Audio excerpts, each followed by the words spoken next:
Hello, hello, hello. Thank you guys for coming back. You know, I love that you're here. Make sure you like and subscribe. Now that we get that out of the way, I have a very short video for you. So we're going to get right to it.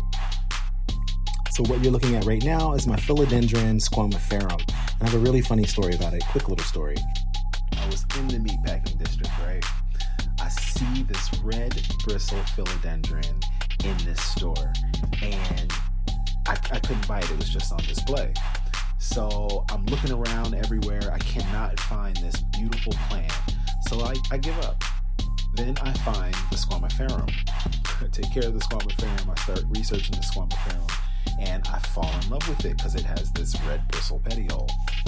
Well, of course I fell in love with it. It's the same damn plant. So here's care.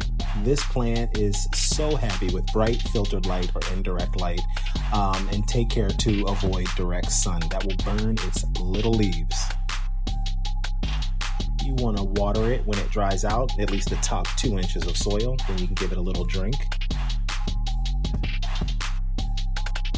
Your Philodendron Squamiferum can grow up to 18 inches.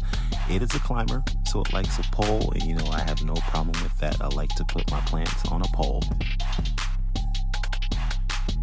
Your Philodendron Squamiferum is going to like a loose soil with lava rocks, orchid bark, cocoa coir, something loose so that the water can run through it.